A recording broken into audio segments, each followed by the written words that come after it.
শুধু দর্শক বন্ধু, আপনারা দেখছেন একে নিউজ বাংলার। এই মুহূর্তে উপস্থিত রয়েছি কলকাতা হাইকোর্ট। আর এই মুহূর্তের যে খবর উঠে আসছে যে ক্যানিং পূর্বর বিধায়ক মাননীয় শওকত মোল্লা, ক্যানিং পশ্চিমের বিধায়ক পরেশরাম দাস মহাশয়, নারায়ণপুর অঞ্চলের প্রধান সালাউদ্দিন সর্দার, এই শওকত মোল্লার ছায়াসঙ্গী সাদেক লস্কর এবং হারদা অঞ্চলের আরও একজন যুব নেতা প্রধান মহাশয়ের স্বামী, তাদের বিরুদ্ধে এই কলকাতা হাইকোর্টে মামলা করেছেন হোসেন গাজী। কি মামলা করেছেন, কেন মামলা করেছেন, কি কি অভিযোগ রয়েছে এই শওকত মোল্লা মহাশয়, পরেশরাম দাস মহাশয়, সালাউদ্দিন সহ যে লোকগুলোর বিরুদ্ধে আজ কলকাতা হাইকোর্টে মামলা করেছেন, সেই বিষয়টা শুনে নেব। আইনজীবী হাবিবুর রহমান রয়েছেন স্বয়ং হোসেন গাজী মহাশয়।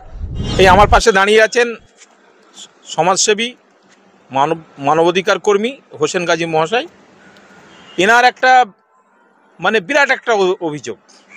ইনি হচ্ছেন হিউম্যান রাইটস মানবাধিকার কর্মী, হিউম্যান রাইটস ডিফেন্ডার, সমাজকর্মী, মানুষের হয়ে কাজ করেন। সাধারণ মানুষরা যদি কোনো রকমভাবে কোনো অপরাধের শিকার হয়, তার মানবাধিকার লঙ্ঘন হয়, সামাজিক যদি কোনো রকম টর্চারের সম্মুখীন হয় বা সরকার দ্বারা পুলিশি অত্যাচারে যদি কোনো নাগরিক যদি অত্যাচারিত হয়, বিচার যদি না পায়, তো এনারা মানবাধিকার কর্মী, তাদের পাশে দাঁড়ায়। তো ইনি বেসিক্যালি এনার বাড়িটা হচ্ছে বারুইপুর থানার অন্তর্গত ক্যানিং যে বিধানসভা আছে ওই দিকটাই, দক্ষিণ 24 পরগনায় ভাঙড়। এনার মূলত কাজ ভাঙড়ে ক্যানিং পুলিশ স্টেশনের আন্ডারে ওই সমস্ত এরিয়াতেই। তাই এনার এই কাজ করার সূত্রে এনার উপরে অকথ্য অত্যাচার, এনাকে বিভিন্ন রকম ধমকি, মার্ডার করার হুমকি, খুনের হুমকি, মিথ্যা কেসে ফাঁসিয়ে দেওয়ার হুমকি। তো উনি মেনলি যে কেসটা আজকে ফাইল করলেন, ক্যানিং পূর্বের বিধায়ক শওকত মোল্লা, শাসক দলের এমএলএ, এবং ক্যানিং পশ্চিমের বিধায়ক পরেশ দাস, আর ওই সমস্ত এলাকায় শাসক দলের বিভিন্ন অঞ্চলের প্রধানরা, যারা এনাকে ডাইরেক্টলি প্রত্যক্ষ পরোক্ষভাবে হুমকি দিচ্ছে, প্রাণনাশের হুমকি।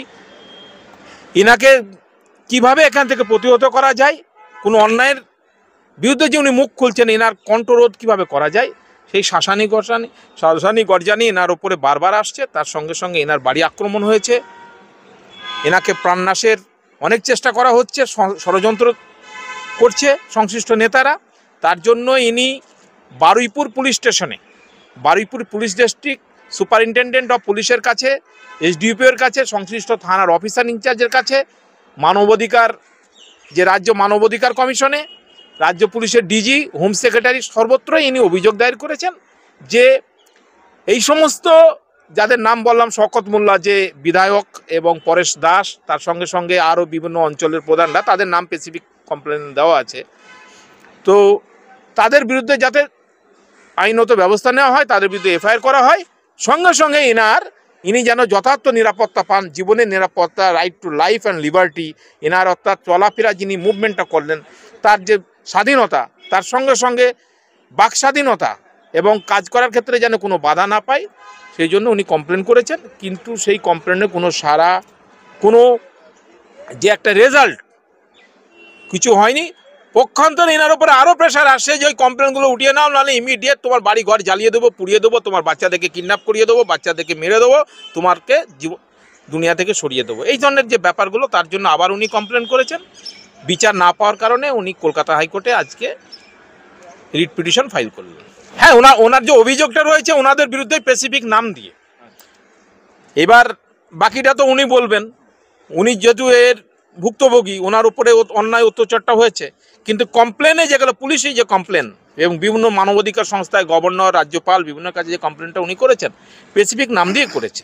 আমার কথাটা হচ্ছে, প্রশাসনের তো উচিত এনাকে ডাকা, এনাকে শোনা, তার সঙ্গে সঙ্গে অপরাধী ব্যক্তিদেরকে তাদেরকে নোটিশ করে ডাকা, তাদের নামে যে অভিযোগ, তো সেটা না করে প্রশাসন পুরোপুরি নির্লিপ্ত। অথচ এই ধরনের কমপ্লেনে দেখেছি, কোনো যদি শাসক দলের যারা কর্মী যদি না হয়ে যদি কোনো রকম বিরোধী দলের কেউ হতো, তো তাদেরকে থানা তো বারবার ডেকে হয়রানি শেষ করে দিত। সেগুলোও একটা ব্যাপার।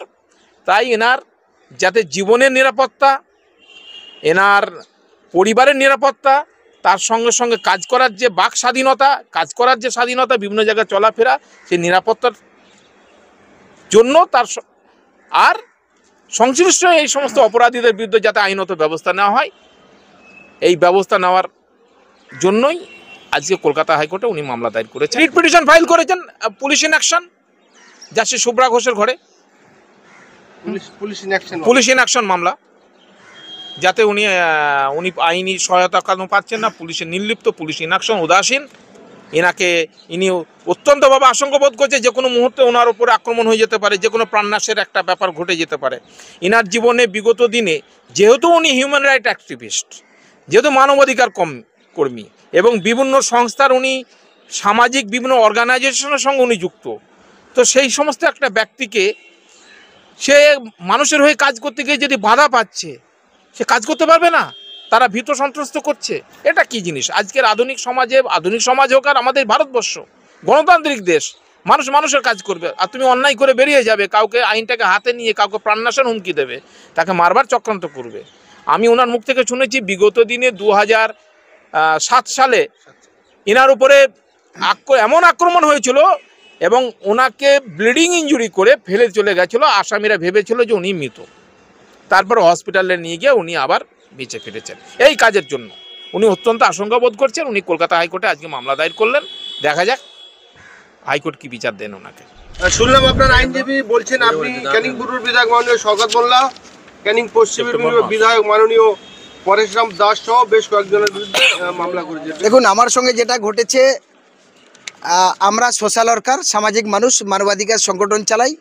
আমরা কোনো জাত দেখি না, কোনো ধর্ম দেখি না, কোনো দল দেখি না। যে অন্যায় হয়, অত্যাচারিত হয়, আমরা সেখানে যাই। আয়লা, লায়লা, বুলবুলি, আমফান, লকডাউনে আমরা কোনো জাত ধর্ম কিছু দেখি না। আমাদের শক্তি অনুযায়ী খাবার, ওষুধ, তিরপল, মশারি নিয়ে মানুষকে সাহায্য করেছি।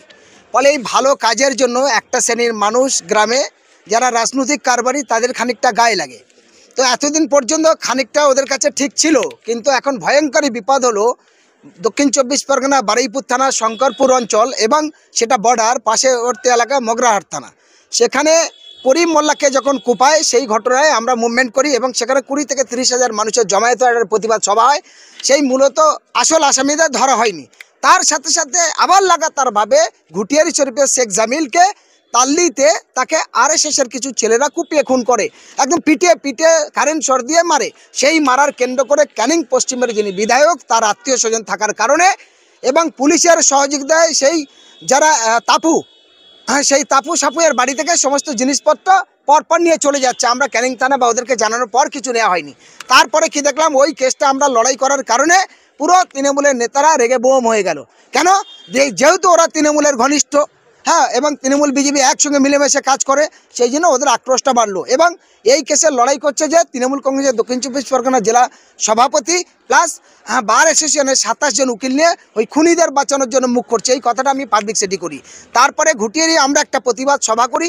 ও আমাদের সভাটার হয় যেহেতু 28 তারিখ 28/9 সেই প্রোগ্রামের পর থেকে ওরা লাগাতারভাবে আমার পেছুপা হয়ে যায়, বারবার হুমকি ধুমকি দেয় খুন করার, এবং আচমকাভাবে আমার বাড়িতে পুলিশ চলে আসে প্রথমে। তারপরে 22/9/2025 আমি এসপি থেকে শুরু করে, রাজ্যপাল থেকে শুরু করে, এসডিপিও থেকে শুরু করে তারপর সমস্ত প্রশাসনিক ডিপার্টমেন্টে জানাই পুলিশের নিরাপত্তা চাই। সে নিরাপত্তার কোনো ব্যবস্থা নেই। তারপরে আবার ফের যখন আমার ওরা খুনের চক্রান্ত করে, বিধায়ক শওকত মোল্লা, পরেশ দাস এবং সাদেক বলে একজন আছে, ওদের পঞ্চায়েত সমিতির লিডার, ব্লকের নেতা, তারা গোপনে বহু জায়গায় বহু আলোচনা করে। তাদের মাধ্যমে যখন জানি, আমি আবার রাজ্যপাল, মানবাধিকার সংগঠন থেকে শুরু করে, এসপি থেকে শুরু করে, গোয়েন্দা বিভাগ থেকে শুরু করে পুলিশের সমস্ত ডিপার্টমেন্টে জানাই। তো আমি জানানোর পর সরকারিভাবে তাদের কোনো নিরাপত্তা পাইনি। ফলে আমি বেসরকারিভাবেও আমার যে চলার যে বড় প্রবলেম, তার জন্য আমার পার্সোনাল সিকিউরিটি গার্ড নিয়েও চলতে হয়। ফলে এই জায়গা দাঁড়িয়ে আমরা যেহেতু সোশ্যাল ওয়ার্কার, সামাজিক মানুষ, যারা দেশ সমাজকে নিয়ে কলঙ্কিত করছে, তারা যদি সমস্ত সরকারি নিরাপত্তা নিয়ে লুটে খায়, তো আমাদের মতো সোশ্যাল ওয়ার্কার, সামাজিক মানুষ আমরা কোথায় যাব? যার জন্য আমরা বারবার প্রশাসনিক বিভিন্ন ডিপার্টমেন্টে করার পর আজ কলকাতা হাইকোর্টে আমরা আমাদের senior advocate sir Habibur Rahman সাহেবের মাধ্যমে আমরা হাইকোর্টে অ্যাপিল করেছি। একদিকে দোষীদের শাস্তি চাই এবং আমাদের সাথে সাথে আমার যে কখন কি ঘটে যায় তার কোনো ঠিক নেই, তাই নিরাপত্তার দাবিতে কলকাতা হাইকোর্টের দ্বারস্থ হয়েছে। দেখুন, এনারা লোক দিয়ে, প্রধানকে দিয়ে, তাদের দলের হারমাতদের দিয়ে পরিষ্কার বলেছে যে হোসেন গাজীকে যেখানে পাবে মেরে দাও, কেন ওর বিশাল টিম তৈরি হয়ে যাচ্ছে, প্রতিবাদের জায়গা তৈরি হয়ে যাচ্ছে, আমাদের অসুবিধা হচ্ছে। কারণ তারা সমস্ত অসামাজিক কার্যকলাপের সঙ্গে যুক্ত, সমস্ত দুর্নীতির পয়সা খাবে, সাধারণ মানুষের উপরে টর্চারিং করবে। এই কারণেই আমরা যখন প্রতিবাদ করি, তার কারণে আমার ওপরে এই টর্চারিং, এবং ওর নেতাদের পরিষ্কার হুঁশিয়ারি দিয়ে আছে, হোসেনকে মেরে দাও, হাত পা ভেঙে দাও, যদি থানা পুলিশের কোনো রকম সহযোগিতা লাগে, আইনের সহযোগিতা, সেগুলো সব আমরা করব। এই সাহস নিয়ে তারা রাস্তাঘাটে ডিস্টার্ব করছে। প্রায় শুনি এখানে ওখানে বিভিন্ন জায়গায়, আমি বাচ্চা নিয়ে চলাফেরা করি এবং আমি একাও বিভিন্ন জায়গায় যেতে যাওয়া আসা করতে হয় আমার। সেই ক্ষেত্রে রাস্তাতে আমার যেটা সন্দেহ, ওরা যে কোনো মুহূর্তে যে কোনো জায়গা থেকে যা কিছু ঘটতে পারে। 2007-এ আমাকে খুন করে দিচ্ছিল, মাথা ব্যথা ফাটিয়ে দিয়েছে, বুকের এক্সো করতে হচ্ছে, 2 পারে হাড় ভেঙে দিয়েছিল। সেবারে আমি মৃত্যুর হাত থেকে ফিরে এসেছি। এখন বলছি একবার বেঁচেছিস, আর তোকে বাঁচতে দেবো না। ফলে এদেরতে তো বিশ্বাস নেই, কারণ এরা কত মানুষের খুন করেছে, কত মানুষের লুট করেছে, এদের ঠিক নেই। আর এরা কতজনের বিরুদ্ধে আপনার অভিযোগ, নামগুলো একটু পড়ে পড়ে শোনান। আমার অভিযোগ 4 জনের বিরুদ্ধে, এখন পর্যন্ত 4 জন। হ্যাঁ, আরো ওদের সঙ্গী সাথী কিছু আছে। এখন মূলত 4 জনকে পার্টিসিপেট করা হচ্ছে, আর বাকি তাদের সঙ্গী সাথীরা আছে, যেমন ক্যানিং পূর্বের বিধায়ক, পশ্চিমের বিধায়ক পরেশ দাস, শওকত মোল্লা, এবং নারায়ণপুর গ্রাম পঞ্চায়েতের প্রধান সালাউদ্দিন সর্দার, হারদা গ্রাম পঞ্চায়েতের বর্তমানে যুবর কোন দায়িত্ব আছে, এবং তার স্ত্রী হারদা অঞ্চলের প্রধান। তাদের নেতৃত্বে আমার এইতে বারবার হয়েছে, লালটু ওরফে সারাপাত।